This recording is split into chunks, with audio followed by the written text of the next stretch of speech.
Well, today we're moving on now to the next part of our research day. This is the Presidential Colloquium. It's inaugural, and to introduce this important event, President Modgill. Thank you, Matt. Thank you very much.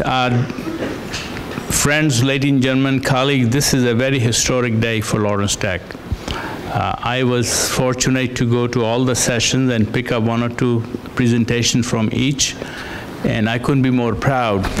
The level of participation, enthusiasm, and it will grow with time. So I want to help everyone engaged to provide the support it needs to make it a very broad platform as an excellence of Lawrence Tech. So please help me acknowledge all those presenters, mentors, and students who participated today. Thank you. From the beginning, 1932 to today, Lawrence Tech has produced graduates, alumni, and mentored by the faculty.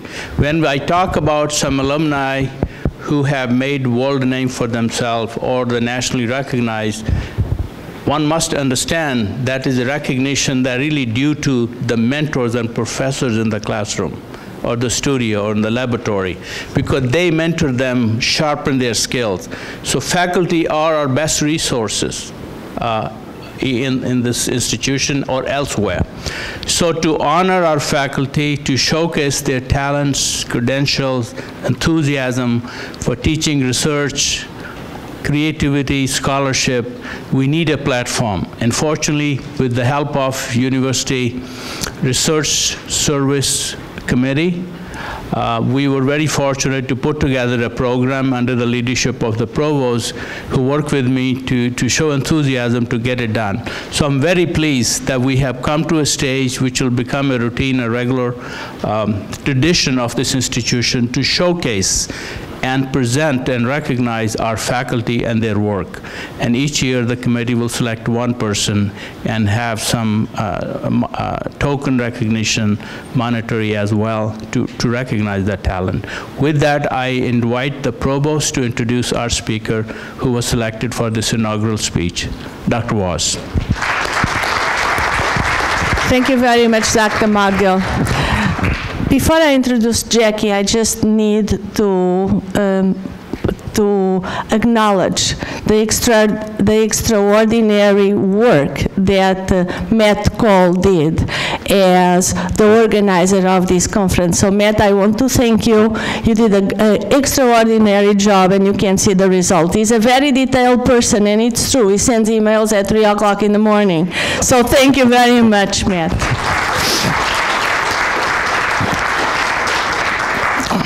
It is with great pleasure that I'm introducing the inaugural speaker of the Presidential Colloquium at Lawrence Technological University. As Dr. Modgill said, the Presidential Colloquium is a platform for us to celebrate faculty excellence in research and our creative endeavors. From now on, the Colloquium will honor every year one of our own faculty that has been recognized nationally and international for their scholarly work. Please let me introduce to you the work of Dr. Jacqueline Stavros. Jackie has over 20 years of experience as a practitioner, a professor, and a researcher in leadership, strategy, strategic planning, organization development, and change at the national and international level.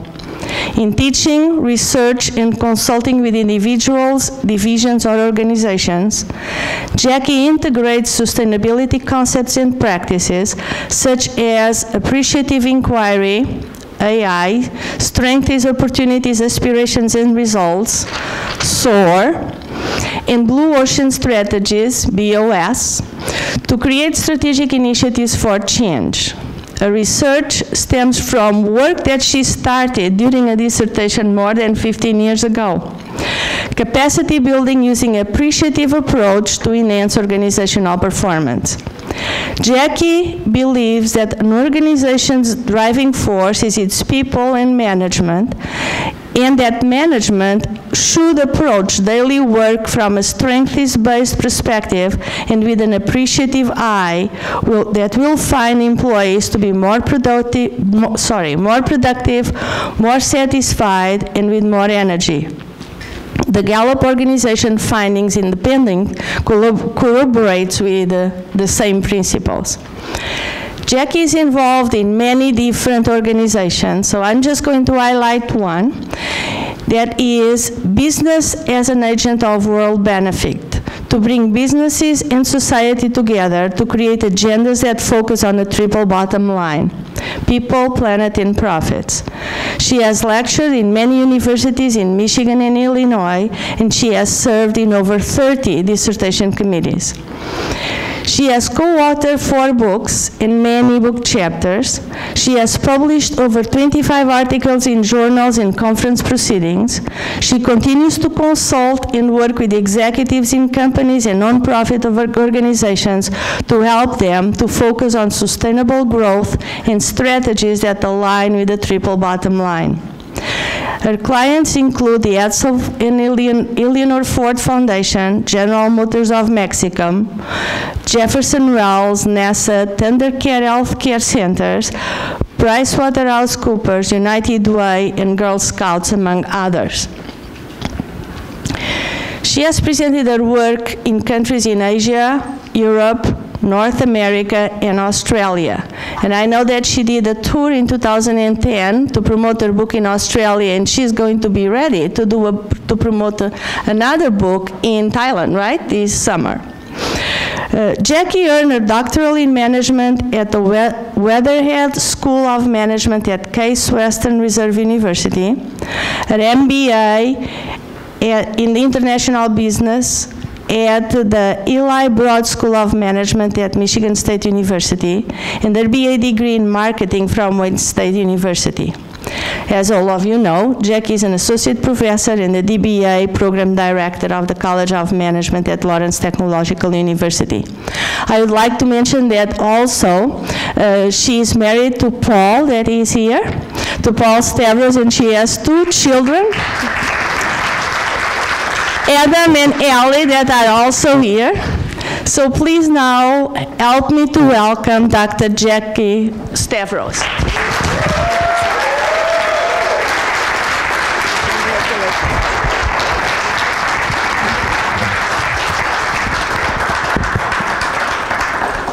Wow.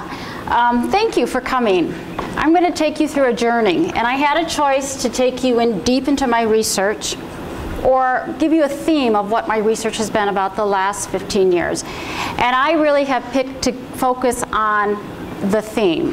And the theme has been done in a spirit of collaboration in theory and practice. I did not get up here alone. It started actually with Dean Marishab, our new dean, who nominated me. So I'm up here because of a nomination and then the acceptance of a committee. And a lot of people may have not met our new dean, so if you could stand up for a moment, Dean Marishab.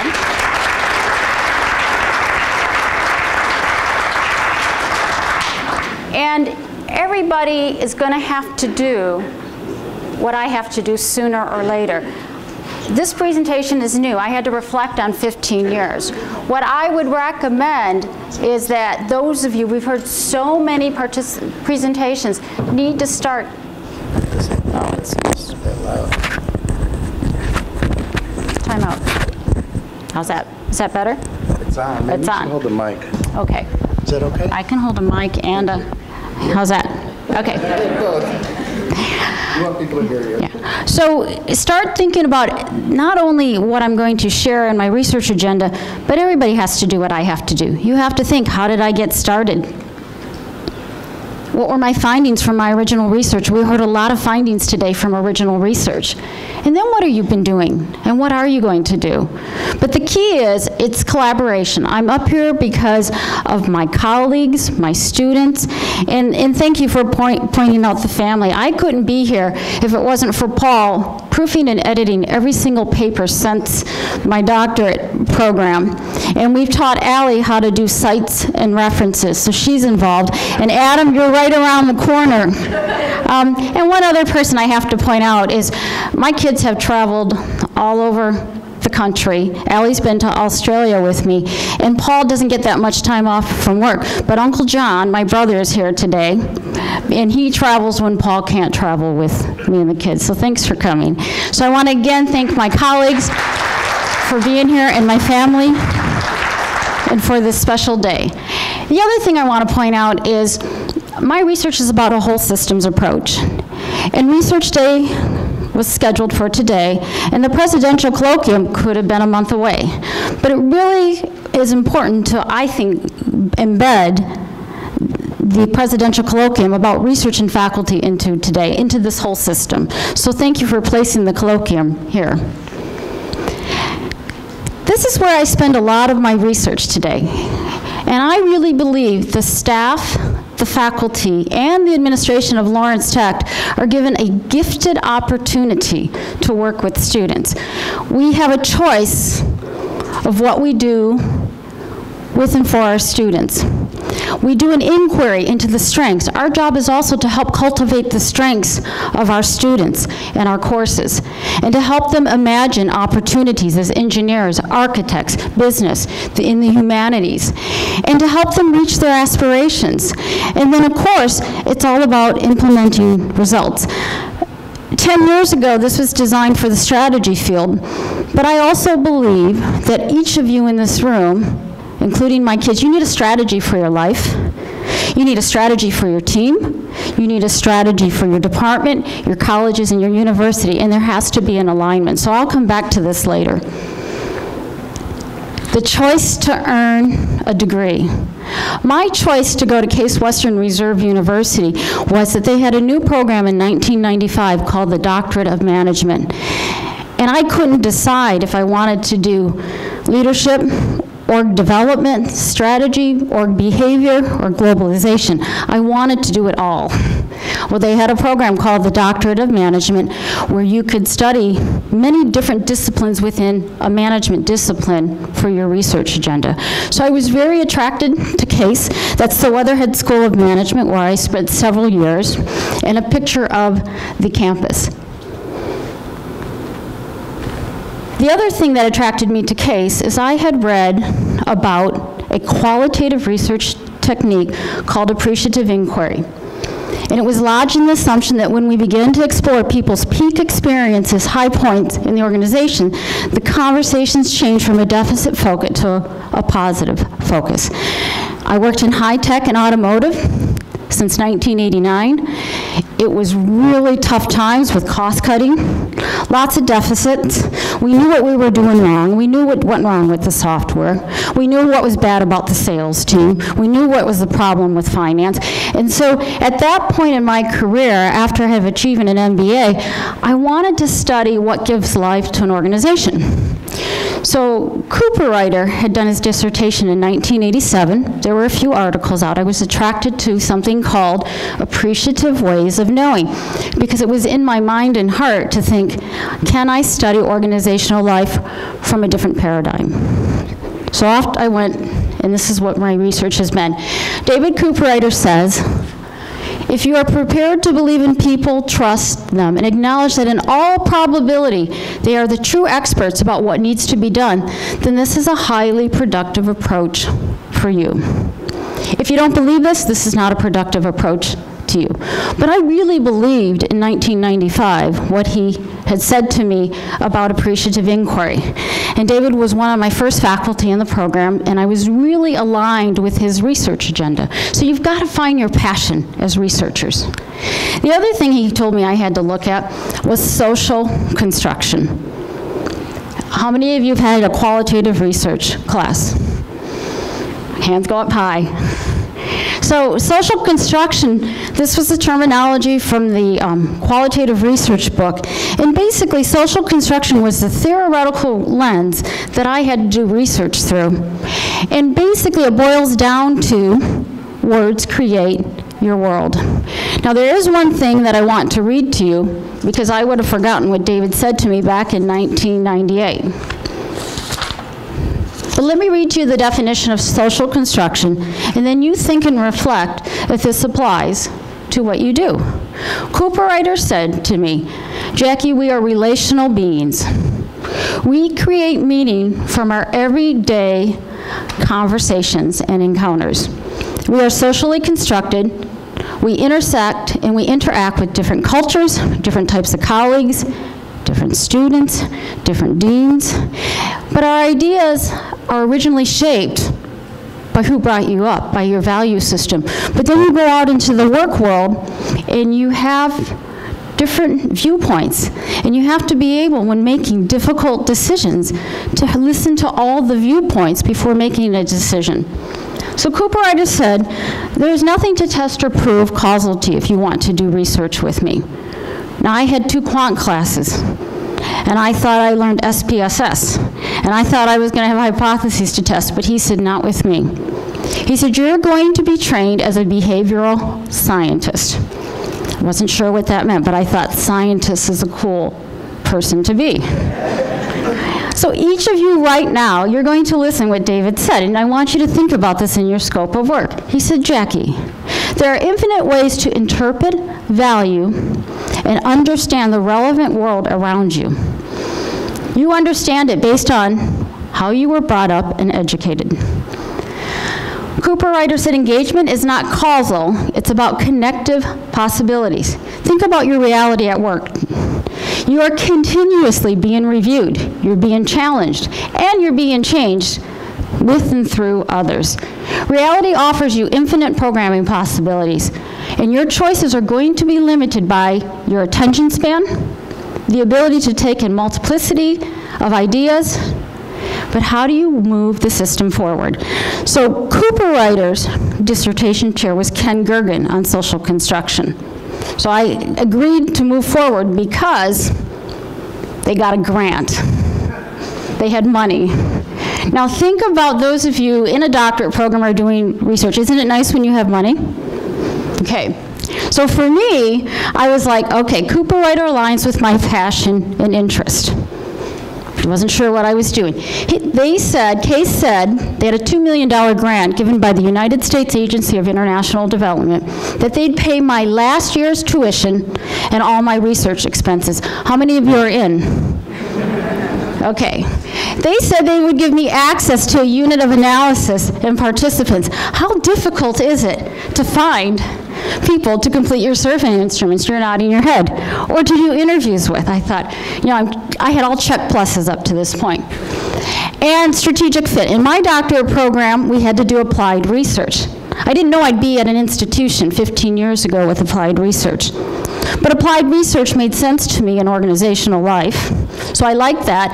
And I knew to get out of my doctorate program, I had to have policy impact. United States Agency for International Development had a problem. It was going to have policy impact. And this was a big deal 15 years ago. You had to have global reach in your research. So after a lot of hard work, I looked at my motivation. I said, I'm going to do this. And I have to tell you, at the time, I wasn't very confident. I was just a newly, what they call an ABD, all but dissertation, but I went for it. So I created my research statement of purpose with David Cooper Ryder, and we talked about what we were interested in understanding, appreciative inquiry, the GEM program, what we wanted to find out, and we wanted to understand if AI was a viable method of OD, org development. Okay, this is research day. I had to do 2 lit reviews, dozens of trips to Washington, D.C., meet with Lou Stamberg, the director, talk to the organizations. 6 months later, it all changed. It's not my research agenda. It's my dissertation chair, my committee, the people who are funding me, and the people I have to go out there and help. The only thing in blue was what I got to keep. But it looks pretty impressive, doesn't it? It's written third person, what I had to understand. It was going to be about capacity building, and this may lead to the development, of a framework of organizational excellence. Just trust your committee when you're new to this process. That's what I did. So capacity building was now my dissertation. Your research questions flow out right from a statement of purpose. Everybody had a say in my research questions, including the literature. So these were my key questions. At this point, I forgot what I learned in my quant class. I didn't have any hypotheses to test, but I had to go learn how to do qualitative research. Qualitative research. Is Dr. Hoffner here? What's your foreign language that you always say? Okay, well this is my foreign language, is qualitative research. I had to learn what applied research was. I had to use something called an action research model because USAID had a problem. They had conflict. Lou Stanford said, Jackie, I know everything we're doing wrong. I know what Clinton doesn't like about us. I know what the senators and the Congress want me to do with the money. I have to help people in developing countries, northern countries, but nobody sits for a moment and says, what are we doing right? And so this involved policy impact for capacity building. It had global reach. I'd be working in developing and developed. I had to use social construction, appreciative inquiry. I had to do field work. I thought I had to do one interview protocols. They keep sending you back, get more data, get more data. I had focus groups, archival data, and you heard, I think it was Gregridge, talk about grounded theory. Just like there's software packages to do inferential and descriptive statistics, there's software packages to ground up words. So this was a bit of my methodology. Does that look familiar to some of you? Okay, that's what I thought I would do too. This is what I ended up doing. Because my research was going to go back to the USAID and to the organizations, they didn't like that in my proposal. Do you see the difference? You're going to work with INGOs. You don't understand what an INGO is. It's an international non-governmental organization. Is Jerry Lindman still here? He understands this language. I didn't. I had to do a whole lit review to understand this nonprofit area. Then I had to read the literature on capacity and capacity building and multi-capacity. And then I did my methodology. And I thought I was doing a view from the north, which is the developed countries. But I was actually asked to look at the south, the developing countries. And then I had a very integrative approach to bring these organizations together. It's that, but USAID wanted it to look like that. And of course, I did what the donor asked me to do, which was the United States Agency for International Development. My results. My dissertation's about this thick. I'm only going to focus on a few of the highlight results. But what it came is I had a viewpoint from the north. What the USAID was funding the northern governmental organizations to do work in the southern, which was called the developing countries. I had a view from the south. I heard from the south what it's like working from the north in this donor agency. I had to bring shared understanding. Oh, paradigm interplay. I'm going to show you how I brought the whole system together. But I had to have shared understanding to bring groups together that were typically in conflict and develop terms that we all agreed upon, create a framework. Instead of hypotheses, propositions emerged from my study. And I had to go, during the end of my dissertation in my postdoc work, do a series of capacity building and appreciative inquiry workshops. So what is capacity? And I really want to show the results that I think have meaning to Lawrence Tech community. Capacity is the ability or the potential to mobilize resources and achieve objectives. It's everything necessary to construct the relationships required to achieve an organization's vision, mission, goals. Now these are international non-governmental organizations. These are not the for-profit world. This was new language. I'm a strategist. I knew the language of the for-profit world, but this was new language to the nonprofits. What was capacity building? We learned through the data. It's a process of interdependent relationships to build an organization's future, to achieve its vision, work within its mission, achieve its goals, sustain existence, to service its stakeholders. It involves pushing boundaries, developing and strengthening an organization and its people. That's what NGOs work on when they're building capacity. So these were the summary of the northern NGOs. But what I want to do is I want to talk about the importance of paradigm interplay. When I started my research 2 years prior, I had the donor, I met with the North, I met with the South, and the goal was to bring them all together into one group. And this was a systems approach I learned, and we had to get right here for dialogue. This is what got me and earned me my doctorate, is a framework. Because I was working with a donor agency, people from the North in the US, but people from the South, I was requested, it had to be visual. Whatever results look like, it had to be visual. So here's what we built. We built a relational framework for capacity building. We had organizational capacity. I first thought my research would just be here in understanding this, but I realized that when the North and the South come together, they can build multi-organizational capacity. And then some of the really strong INGOs, international non-governmental organizations, were really good at building global capacity and having global reach. It wasn't hierarchical. This is my first finding. Capacity building was multifaceted. When I was hired to do the research, they thought this was what Jackie would focus on. They were really surprised to learn that. This square is the biggest because they all have to have organizational capacity. If you read my dissertation, there are dynamic capabilities, core capabilities that build each level of capacity. Now this was making sense to me because I worked in a for-profit world and really understood what it takes to build capacity, and I understood strategy. Now if you go back here, capacity building was relational. Remember social construction? What's the meaning of social construction? What creates your world? Okay, and you can't have words unless you're in relationships. So this was interesting, and we learned a lot of this from both the North and the South, that you have to have shared objectives to move forward. There has to be trust, dialogue, and cooperation. Now, it's interesting, this starts to look like a Z on purpose. We were up here, capacity building involves participatory learning. There was mutual learning and growth, active learning and collaboration, and creating learning organizations. This is what USAID was funding to do, was capacity building.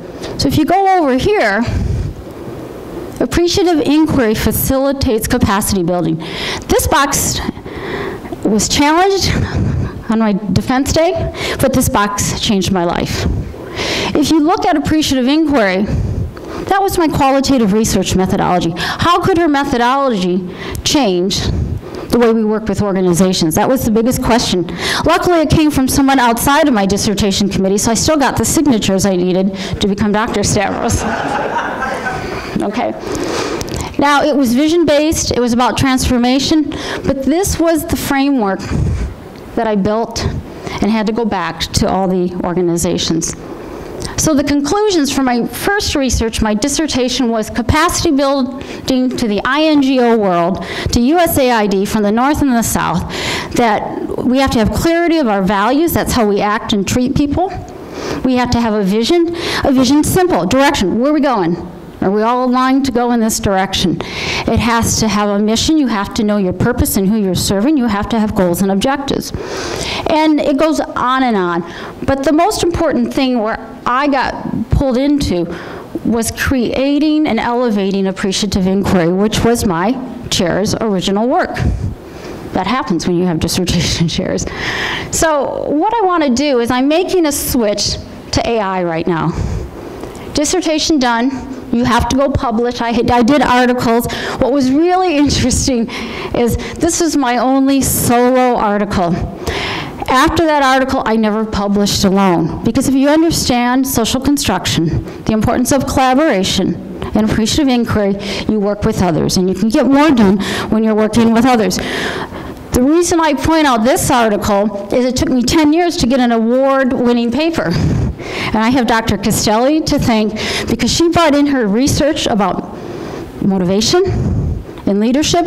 And then our mentor, Dr. Sealing, who's probably in her early 70s, taught us what accountability was and constructive accountability and how to be accountable in organizations.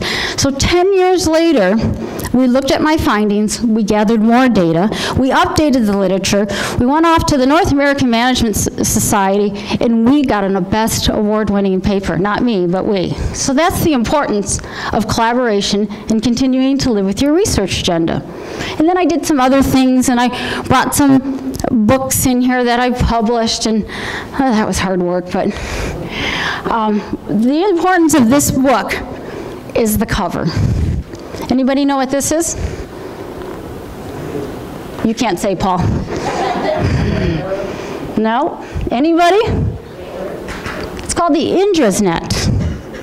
The intranet means that we're all diamonds, we all sparkle. I get my moment to sparkle here, but then 32 posters sparkle after me. In the intranet, we're all connected. We have our oneness, but we're diverse. But the importance is to move a system forward. The intranet says you move forward based on a system's strengths. So I thought the picture of the book was very good. Huh? Your name is yeah, my name was on. Yeah, this was my first book I wrote. And of course it was with my chair and his colleague. And I always say, give a lot of credit to the third author on a book. We did. This is AI. Now this came out right about the time I was defending my dissertation. Because what was beginning to happen is, we know appreciative inquiry means asking unconditional positive questions, going in and figuring out what is right in the system. What are the strengths of the system? Well, how do you do it? Now here's the scientific discovery of the 4D cycle. On their way to Africa, they had to communicate with the southern NGOs. First thing you do is we're going to have a discovery, a conversation. Then we're going to teach them about dreaming of a vision. Then there's design. You got to design that which you came up with and did an inquiry. Now remember, Cooper Ryder's leading this, right? We had 3 Ds. And we said, we need a 4th D so it looks good to close it. It would be destiny. It was actually called delivery. It was nothing scientific, but it was that we needed a mechanism to be able to work with others to help them find whatever topic they chose, the positive core. Now, the first step is discovery. What I'd like you guys to do is I'm going to read each of these questions quickly to you, and then I'm going to give you what is typically a 40-minute discovery that you'll get a 2.5-minute conversation with someone sitting next to you. So as I go through these, check off your favorite question, because that's the question you get to ask somebody. Discover a high point experience with Lawrence Technological University, a time when you felt most alive and engaged. Second question, what do you value most about yourself, your colleagues, and Lawrence Technological University? What are the core factors that give life to Lawrence Tech? Imagine it's 5 years from now, from this moment. Your ideal state for this university has been recognized. We have, what, 50 million from the Ballmer donation? Okay, and it's all going, each college gets 12.5 million of that. You like where I'm going? What do you see? What's going on? And of course, my favorite question is the wish question. What 3 wishes do you have to enhance the vitality and health of Lawrence Tech? So I'm going to give you 5 minutes to talk to the person to your left or right, or Allie. You can turn around and talk with Dr. Costello and Dr. Conkey and have a conversation. 2 minutes each. Pick one question, ask it to the person sitting next to you. Hey, time's up. It's just a taste of discovery. Shh. That's it, you just get a taste. It's not a full discovery. Can you tell me what this experience was like, asking someone an appreciative question? Anybody? Positive, collaborative? Energizing? Personal? Enlightening. I've never had someone say, at least to me out loud, this was dumb or this was demoralizing. I mean, these are purposefully positive questions. They're non-neutral questions. Every appreciative inquiry starts with these couple warm-up questions. Then you sometimes embed very specific topical questions that you're looking for. My favorite one is the wish question, and I will tell you why. When you ask people what they wish for, sometimes they wish for something that the organization has already given, and they just don't know about it. So it's important to ask the wish question. Sometimes it's something that they wish for, and you know it's coming out within 30 days, and you know you're moving in the right direction. And sometimes there are wishes you have to really think about because they're a little bit of a stretch. But the wish question is a very powerful question to ask anybody. I mean, Allie and Adam, don't you like it when I ask, what do you wish for? Okay, so this was just a taste. Where can AI make a difference? I just listed where I've made a difference working with organizations in a lot of areas from an appreciative, strength-based approach. These are the actual organizations I've had the opportunity to work with. Is Jeff Reitmar still here? We worked with his organization. That was a tough one, wasn't it? It was great. Ann and I, Dr. Conkey, she was Ann Conkey as an MBA student. We worked with the tender care, and then she went on to get her PhD in OD in the area of social construction.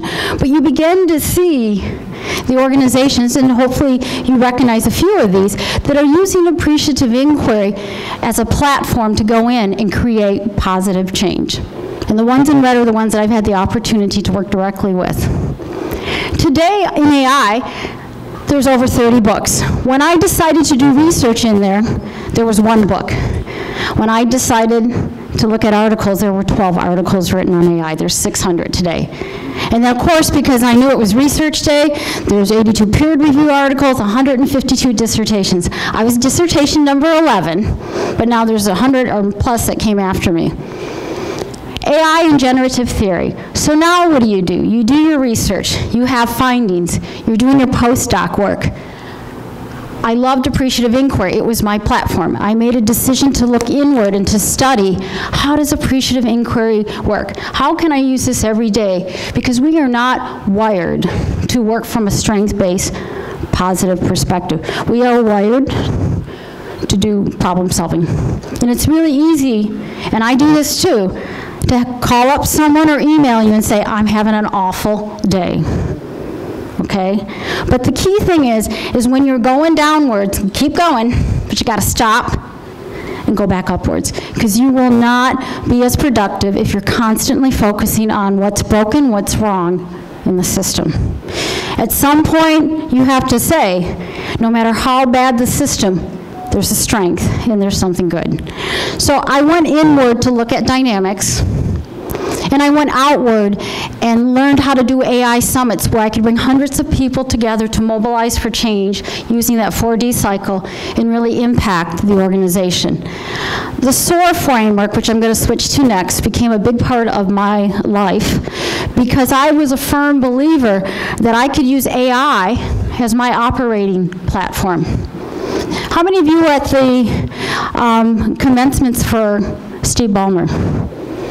What's his operating platform? Microsoft. So you get up, you turn on your computer. Most of us use Microsoft. I get up in the morning, I turn on, and I try to go from an appreciative perspective. So that's my operating platform.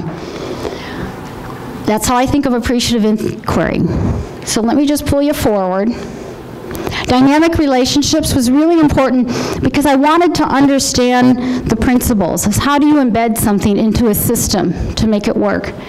And again, Cooper Ryder said, I don't have time to work with you on this, but I want you to call Sherry Torres, who is working on her doctorate. She's an entrepreneur. She has her own firm. She wants to study what you want to study, and I think the two of you can get this done, and I'll write the preface for your book. I thought, but you don't even know what I'm going to write about. He said, yeah, but you're going to use my dissertation as your starting point. So it goes to a point where Cooper Ryder said to me, you have stood on the shoulders of giants at Case. You have to start letting people stand on your shoulders, Jackie. And you have to go out there and you've got to start making your contributions. And I remember it was March of 2006 when he told me that story. It was also the time that I really began to work on a framework called SOAR. And I'm going to tell you a little bit about SOAR. But again, it happened with an organization comes to me with a problem. It was a Tier 1 automotive firm in Detroit, and they were having problems with the organization. And the vice president of strategic planning called me up, and she said, every time I do a SWOT analysis, which we have to do, and it's not good, it's not bad, we spend so much time on the weaknesses and the threats. How do I get them to focus more on the strengths and the opportunities? So Dr. Kelly came over to visit with me, and I said to her, and I'll come back to that, what if we brought in the whole system? Do you see how this goes back to my capacity building research? What if we make it very participatory and not just senior leadership leading the strategic planning session? Now, these were scary ideas to Dr. Kelly at the time. What if we make it real time, that in the moment, in the meeting, we can come up with some innovations and some initiatives? And what if we do information sharing? Because this is how Lynn described the Tier 1 automotive firm at the time. So Lynn was up to it. And this is the definition of strategy that comes from any good strategy textbook. And she said, I have to find out how to best sustain a competitive advantage, make choices about what industries, what products and services to offer, how to allocate resources, and how to integrate functional decisions. We can't do everything. We can't offer all these products and services. This is really tough stuff. So, you've seen this before, the SWOT analysis. This is where Lynn and I started. She said, I know what the problems are. A SWOT analysis is a very good tool, but what do I do after the SWOT analysis? How do I get them to shift over here to build the strategy? Well, I just happen to have done my dissertation. I know a little bit about AI, my operating platform, and this wasn't rocket science. I said, well, what if we do this? What if we focus on the strengths and the opportunities, exactly like they teach us in the strategy courses? We will not ignore the weaknesses, but what if we try to reframe them into either aligning the strengths so that the weaknesses are irrelevant, or realizing that opportunities can be created to understand how we train and cultivate towards the strengths of what we have. And then what was different, this is different than SWOT, we said let's talk about the aspirations of our employees, the aspirations of our customers, the aspirations of our suppliers, and see if we can create a results-driven strategy that focuses first and foremost on the customers, then our suppliers, but on what our employees know best. And the hardest thing was to talk Dr. Kelly into inviting the customer service people to the strategy meeting. People from the plant side. But these are the people who deal with the customers on a daily basis. I really wanted her to invite the customers in, but I knew that the system I was dealing with, if I could get her to invite people who don't show up in the strategic leadership planning, that would be something very different. So this is the SOAR framework, and Lynn and I also made several trips to Case Western. We asked Cooper Ryder for some input. So I had a practitioner, Dr. Kelly, and an academic, Cooper Ryder. And I was always the person in the middle as a practitioner scholar. The strengths and opportunities were easy because we leveraged what we like from the SWOT analysis. The aspirations took a lot of talking to about, and it was important. That first R was resources, then it was rewards, but it gets down to companies have to have proven results, and they are held accountable and measurable. Today, these are the organizations that SOAR didn't emerge overnight. Lynn and I felt it emerged overnight to help her out of a problem. But these are the organizations that I've had the opportunity to work with around the world. And using the SOAR framework, which came from my Appreciative inquiry platform, which I learned from my capacity building dissertation, that I was amazed how many people that don't tell me they're using SOAR use SOAR. And they cite it, which is really nice, and sometimes they don't, they just steal your information. But you start to see people using, and this is the impact of today, is when people begin to use what you create. The one story I want to focus on today, if I have enough time, was a financial service case study. The executive director came to me and said, look, I'm number 8 I'm competitively measured against 24 divisions. I want to be number 1. And I want you to take me there because you use that positive strength-based stuff. It was called STUFF. So I said, okay, are you willing to focus first on employee engagement? Are you willing to change the way you talk to people, the way you construct moments?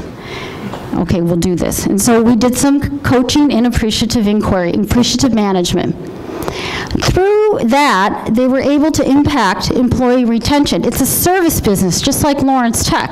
Then we got, this metric didn't move right away, but the engagement and the retention of employees moved, which we ultimately began to impact satisfaction. So what happened over 4 years?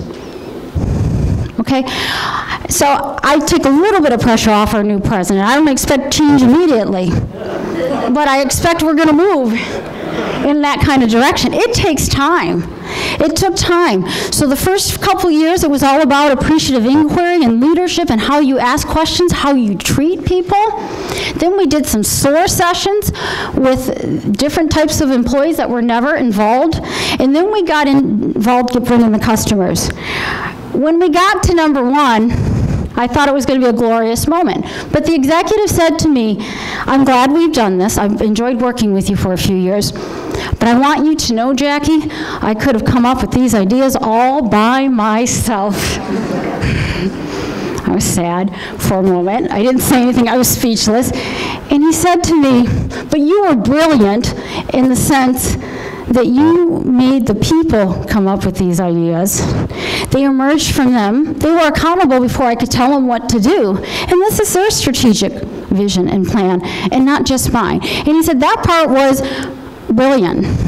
Of course, what happened is they made it number 1. There were 24 divisions, and they gave this senior executive director the bottom 2 divisions to add to the top, which put him down to like number 18. And here we went again, okay? But he wasn't afraid to be put at the bottom when he had the worst 2 divisions added on to him. What I want to focus on is Research Day, our doctorate students. It's really humbling when you see doctorate students looking at some of the research that you're doing, and I've seen it with motivation, with Dr. Castelli's work. I've seen it with the SOAR and the Appreciative Inquiry. We have Mike Glovis today. Where are you, Mike? He finished up his dissertation about a year ago, and he'll be here next year presenting on SOAR and flow. And then again, I just was Googling around to see, are there other dissertations using SOAR? This was really surprising. They're using it at Boeing to do executive coaching.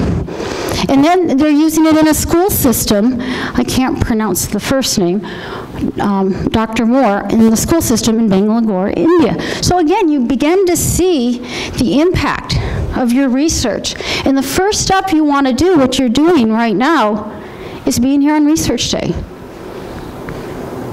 So remember that 4D cycle? I changed the language a little bit because the Ds weren't working like they did in the developing countries. And I call it inquiry, imagine, innovate, and implement. Same thing as discovery, dream, design, destiny. But if words create my world, and I'm working in the for-profit world a little bit more, I had to change from the 4D to the 4I. But then I built in the SOAR framework, and I built in the strategic core. This is how I start standing on the shoulders of the people at CASE. And this is what we have to do, is we have to collaborate and really reach out and help each other. So I'll close with some next steps. Appreciative inquiry is my operating system. Dr. Marge Schiller from Harvard is going to be, she's really in an active retirement. She's in her 70s, but she's asked me to look at appreciative leaders, and I've invited Ann Conkey in on this research to do some qualitative research because Dr. Schiller wants to retire, but she'd like some research done in appreciative leadership. SOAR in the social media. SOAR actually has a web page, not Jackie, but SOAR does. SOAR has a Facebook page. Yes. And SOAR is going to have a Wikipedia page someday. So what's really nice is to kind of forget who invented SOAR and to look how your frameworks and research is really being used out there. So it's not about me as much as it is about what people are doing with the research that was near and dear to my heart. SOAR profile. I went to Australia on a book tour when the Thin Book of SOAR came out. And again, David Cooper-Ryder said, you know, why don't you have Stavros come out to Australia and she can work with some companies and do some training. And he was out a couple years ago in Thailand. So I got an email from Thailand and said, would you come out and we want you to work with our faculty at the universities in Thailand and their students. And we would like to have a research day. So maybe I'll get to use this presentation twice. And we want to have a SOAR conference. And they explained to me what it was, and they wanted to explain the importance of research and gathering and using data. So I turned to Dr. Cole and said, hey, you want to go to Thailand? And he just got his passport yesterday.